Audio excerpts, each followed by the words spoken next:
Bienvenue à tous dans les coulisses du cabaret Frappé qui bat son plein depuis lundi dernier au Jardin de Ville de Grenoble. Comme chaque soir, on va vous faire vivre pendant une vingtaine de minutes les alentours, les coulisses de ce festival, avec un petit zoom d'ailleurs ce soir sur les techniciens. Et puis bien sûr, nous allons vous présenter les artistes avec ici une très très belle programmation Gunwood et Ash Burns que vous allez rencontrer ici dans un instant. Mais tout de suite, revivez la soirée d'hier.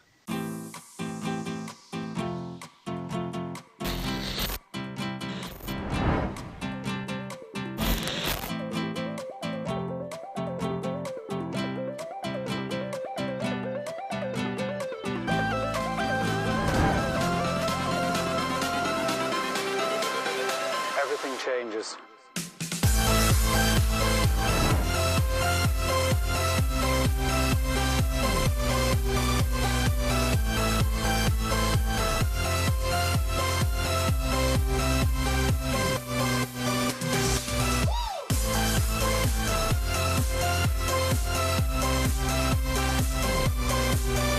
Les gens étaient très chauds ce soir, donc c'était très cool, ouais, carrément, très bonne ambiance. Moi c'est la première soirée que je viens et le son est pas mal, hein, c'est cool. La scène a l'air bien, non, je pense qu'on va rester. Hein. Et c'est bien, on entend la musique nouvelle.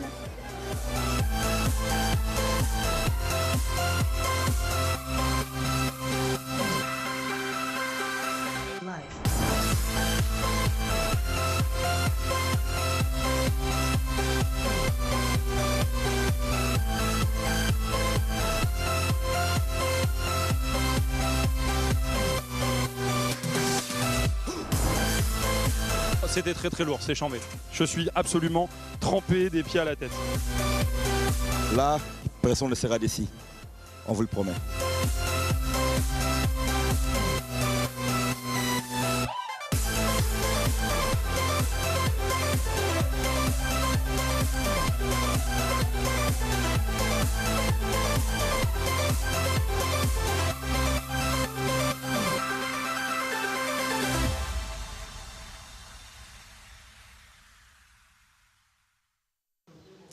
Ils ont conquis la France entière et même un peu plus et en très peu de temps. À défaut de pouvoir fredonner les titres déjà entrés dans la postérité, vous avez tous entendu au moins une fois cette voix rauque posée sur des lignes très mélodiques, très douces, tracées sur les racines du folk et de la country. Gunwood est là, bonsoir. Bonsoir. On est très heureux, c'est un grand plaisir de vous retrouver ici en coulisses et sur la scène du cabaret Frappé et sur Télé Grenoble. Le cabaret qui donc va offrir aux Grenoblois, c'est sûr, un beau moment de l'histoire de ce festival pour ses 20 ans. Est-ce que vous auriez pensé, il y a à peu près 2 ans, pouvoir rassembler plusieurs milliers de personnes ici devant une scène? Non, mais c'est quelque chose d'incroyable et puis on est conscient de la chance qu'on a d'être un groupe qui en à peu près un an a pu faire des festivals comme celui-ci, jouer devant 3, 4 000, 5 000 personnes, c'est génial, ça fait plaisir. Ouais, et ça nous fait plaisir aussi, à nous évidemment. Alors le nom du trio est anglais, vous êtes allemand, hein, Gunnar, c'est ça? Oui, mais né en Angleterre, voilà. Ah, très bien, donc très multiculturel, on va dire, ce trio. Jeff et David, donc tous les trois, vraiment l'osmose, elle est absolument excellente. Vous allez entendre ça dans un instant.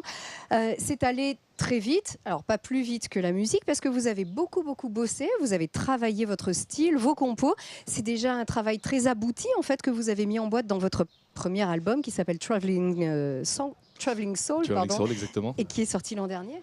Oui, mais en fait, avec Jeff et David, on se connaît déjà depuis plus de 10 ans et le groupe, on l'a monté il y a à peu près 5 ans, donc on a déjà quand même bien travaillé ensemble avant de s'attaquer à l'enregistrement de l'album qu'on a fait il y a 2 ans maintenant, donc qui est sorti il y a 1 an et donc avant d'avoir signé avec Zamora, notre producteur et tourneur, grâce à qui on est là aussi.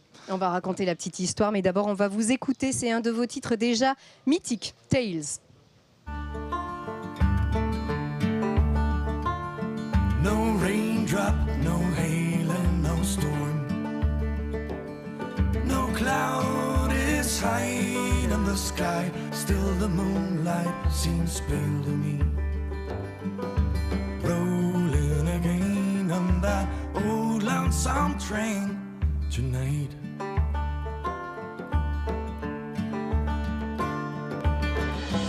Reaching out for the tales in the back of my mind.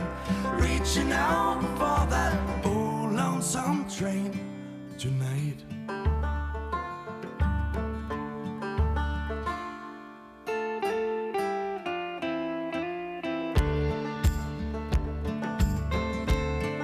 La voix rauque, des chœurs omniprésents, on a vraiment l'impression de revivre, pardonnez-moi, mais du Crosby, Stills, Nash Young au XXIe siècle. Est-ce que je me trompe? Ça nous fait plutôt plaisir comme comparaison. C'est vrai, c'est fait exprès?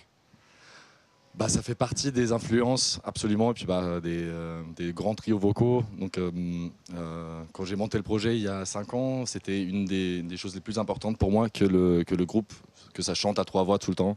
Et donc, Jeff et David, c'est non seulement de très très bons musiciens, mais aussi de très bons chanteurs. Donc voilà. Donc, On a vu puis vraiment une super harmonie tout au long de ce premier album. Votre titre Old Man Song, alors si ça c'est pas un gros clin d'œil à Neil Young, non? C'était même pas fait exprès, mais oui, je pense que inconsciemment, il y a le clin d'œil s'est fait tout seul. Ouais. La chanson Old Man, donc de Neil Young sur son album mythique lui aussi, Harvest. Alors, mais pas seulement, hein, vous glissez aussi vers le rock, très aisément d'ailleurs, tout en gardant quand même votre couleur. Oui, tous les trois, en plus, on était ados dans les années 90, donc du coup, il y a des groupes comme Pearl Jam, Nirvana, auxquels on n'a pas pu échapper et qui ont laissé leurs traces. Moi, j'ai été fan même de punk, de rock garage, de choses comme ça. Donc, on a essayé de faire un gros mélange de tout ça. Et comme on disait tout à l'heure, Crosby, Stills & Nash, oui, mais de ce siècle-là. Voilà. De ce siècle-là, puis alors mélanger vraiment le rock avec toujours, on le dit, cette petite couleur douce, poétique et mélancolique. Ça sonne plutôt bien, hein, ça rend plutôt bien. Merci. Fallait le faire. Voilà, c'est mon avis, mais les Grenoblois s'en feront un, bien sûr, ici au Cabaret Frappé. Alors, vous tournez un peu partout en France, tout l'été, avec une super date quand même, le Trianon, le 13 avril. Alors là, c'est le Père Noël existe. Et oui, on a vraiment très hâte de cette date-là. Donc ça va être notre manière de clôturer du coup cette première tournée, donc et de faire une petite pause et commencer à travailler sur la suite. Voilà. Alors pas seulement parce que aussi vous partagez l'affiche avec, excusez-moi, hein, Noël Gallagher et Martin Solveig entre autres, au Festival du Roi Arthur dans l'Ille-et-Vilaine. Mais vous savez d'où vous venez, vous savez aussi ce que vous devez aux autres. Votre premier album, vous le devez notamment à une campagne de crowdfunding. Entre autres, ça nous a beaucoup aidé. Donc après évidemment le crowdfunding n'a pas pu payer malheureusement tout l'album. C'est un gros coup de pouce. Ah oui. Et, absolument. Et puis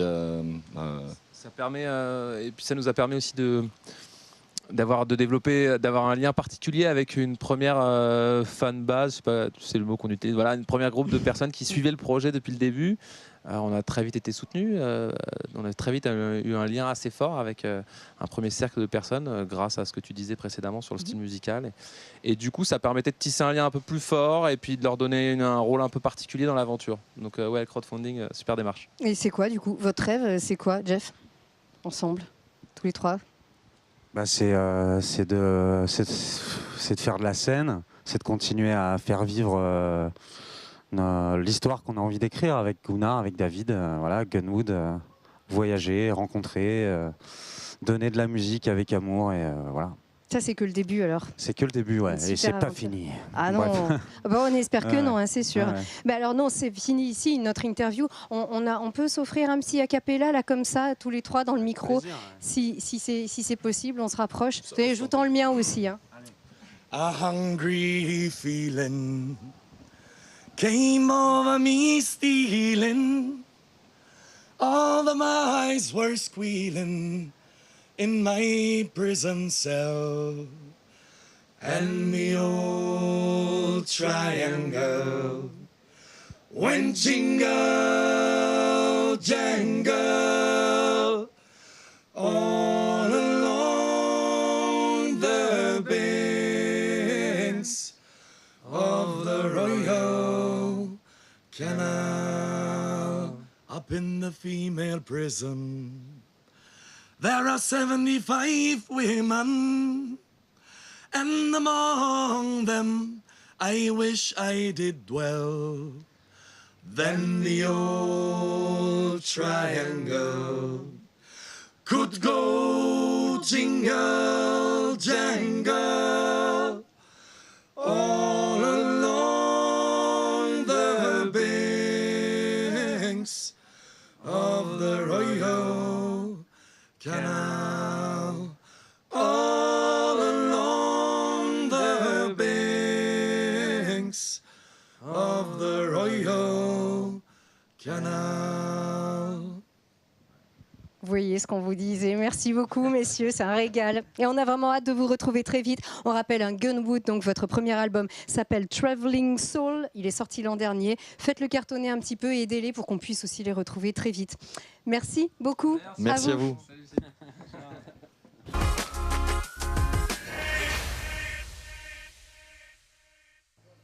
Le Cabaret Frappé s'est fait une spécialité de poser sur une rampe de lancement les pépites de la scène locale. Mais il se réjouit aussi quand un local, ou un voisin en tout cas, vient régaler sa région alors qu'il compte parmi les artistes les plus en vogue. Ash Burns, bonsoir. Bonsoir.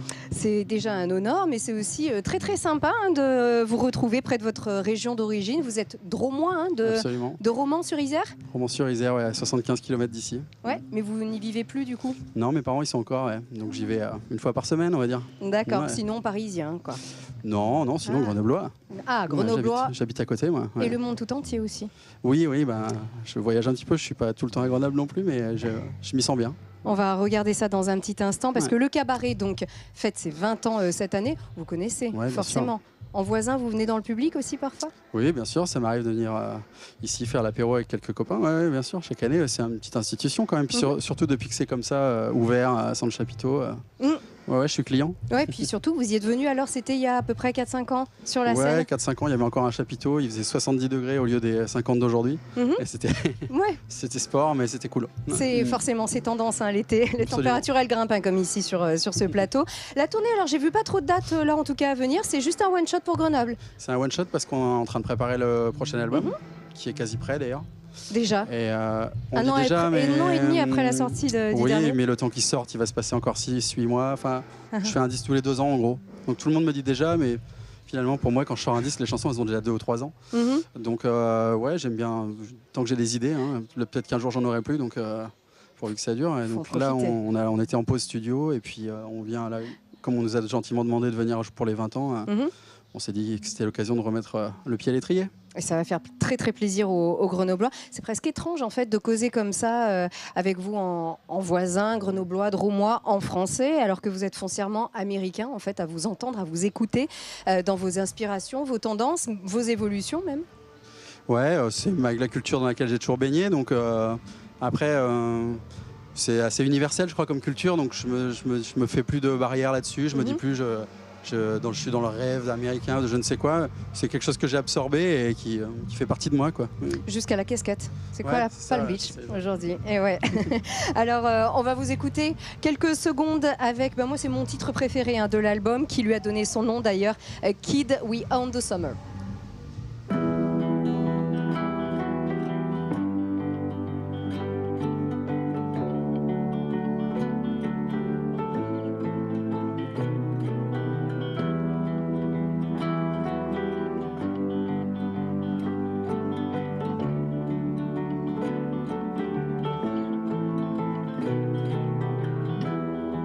There's a place for me under the rocks, polished with life, where we live underwater in secrecy. We hide from the crowd when it feels like we're drowning, when it feels like we're drowning. Well, can we hold the line? Comes a time where we can leave it all.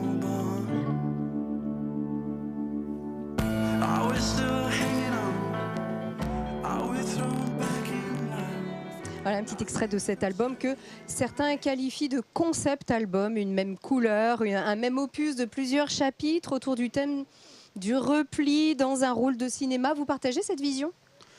Moi, j'ai pas trop le truc de concept album parce que je trouve que c'est un peu un gros mot dans le rock'n'roll. Mais néanmoins, c'était pas fait pour. Non, c'est pas fait pour. Après, j'aime bien avoir, en tout cas, un fil conducteur, une métaphore filée, on va dire. C'est plus comme ça que je le vois. Et puis créer un paysage visuel et sonore, et puis me balader dedans et me trouver ma galerie de personnages Et peut-être plus comme une approche en toute humilité de romancier. Enfin, j'aime bien appréhender les personnages qui aillent d'un point A à un point B qu'on retrouve au fil de l'histoire dans le disque et tout. Donc, En y mettant un peu de soi aussi dans chacun de ces personnages. on n'est jamais vraiment loin de soi. Hein, mais si on savait écrire que sur les autres, ça se saurait. Mais C'est sûr. on romance un petit peu quand même. Avec toujours un petit fond de mélancolie. On le dit beaucoup, hein, il y a beaucoup de Cohen ici. D'ailleurs, on va avoir un petit extrait, une petite interprétation de Leonard Cohen du coup au J'étais cabaret. très touché par sa mort récente. Et puis du coup, j'essaie toujours de glisser une petite reprise de Cohen dans les concerts. Puis là, je me disais que pour finir au parc ce soir, ça pourrait être chic. Alors, on parle de Cohen à l'instant, et puis on parle encore aujourd'hui beaucoup de Dylan, de Nirvana, entre autres. Hein. On reparle souvent de vos influences, et ça vous agace pas, en fait, une fois qu'on a trouvé sa propre identité, son style, bien à soi, qu'on est reconnu un peu partout? Ouais, j'ai arrêté de m'agacer parce qu'à un moment, j'y ai laissé de l'énergie et il y avait un espèce de truc, c'est toujours les grands espaces, Bob Dylan, Americana, le rêve américain. Alors oui, certes. Certes, mais cela dit, comme je me suis confronté 3 fois au travail là-bas, je suis plus dans une espèce d'approche de rêve, de espèce de truc un peu onirique de l'Amérique. J'ai vu ce que c'est que travailler là-bas, c'est super, hein, et ça m'a bien plu. Je vois les bons, les mauvais côtés. Aussi, j'ai été en pleine élection de Trump. À Los Angeles, je sentais la pression monter chez les gens avec qui je travaillais, qui n'étaient pas pro-Trump, vous vous en doutez, dans le milieu artistique en général, il n'est pas très populaire. Et du coup, ça donne aussi un peu de recul.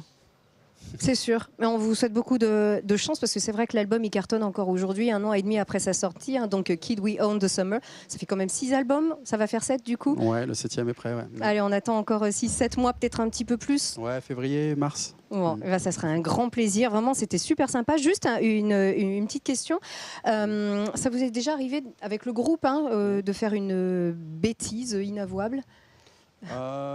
Est-ce qu'on a cassé des trucs dans les hôtels il y a une quinzaine d'années, on a pris une guitare qui n'était pas à nous, on est reparti avec.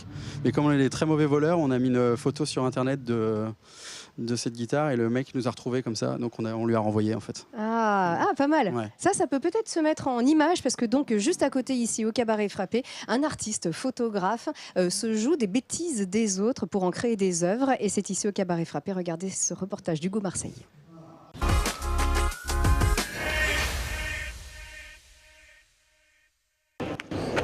Quand avez-vous franchi les limites? Qu'ils soient légaux ou moraux, les interdits sont partout. L'association Et Pourquoi Pas, à travers son projet des porteurs de parole photographiques, illustre les petits et grands délits des passants. Elle la connaît cette histoire? C'est un dispositif dont l'objectif est d'interroger un ensemble de personnes autour d'une même question pour recueillir une diversité de points de vue. Cette année, on questionne les personnes sur la question qui est à quel moment et pourquoi avez-vous franchi un interdit? Comme Christine, qui est venue avouer ici son plus noir secret. Il y a 20 ans, je venais de divorcer, j'étais en pleine dépression. Je vais faire mes courses à Intermarché. Je ne supportais pas de faire quelques courses que pour moi. J'étais dans le déni, genre je remplis mon caddie à ras-bord, comme si j'allais nourrir toute une grande famille, alors que j'étais toute seule. Et je vole un rouge à lèvres en me disant, peut-être en pensant que comme j'avais perdu mon identité féminine, ce rouge à lèvres allait me sauver. Et voilà donc pas que je sens une main sur mon épaule. C'est le vigile qui m'avait vu mettre le rouge à lèvres dans la poche. Je le vois, le monde s'écroule, je dis c'est pas possible. J'étais déjà pas bien, alors là je verse ma larme, je dis que je vais pas bien. Et je vois donc dans son regard compatissant, il me dit « Madame, prenez soin de vous ». Et il me laisse partir avec le rouge à lèvres. Voilà, je n'ai jamais raconté, même pas à mes enfants. Et je me disais dans ce moment-là, qu'est-ce que je risque? Je n'avais plus rien à perdre, je me disais, de toute façon, si je me fais embarquer, au moins ça me donnera un peu de piquant dans ma vie, il se passera quelque chose. Le méfait accompli de Christine et tous les autres seront exposés du 24 au 29 septembre dans le parc Flaubert.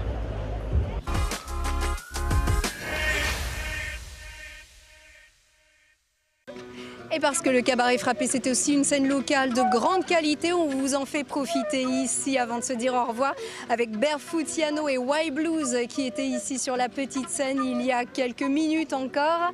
Merci à vous d'avoir suivi cette édition. N'oubliez pas ici à l'affiche ce soir du Cabaret Frappé, Gunwood à 20h30 suivi de H. Burns. Ce sera à 22h15. Excellente soirée, à demain.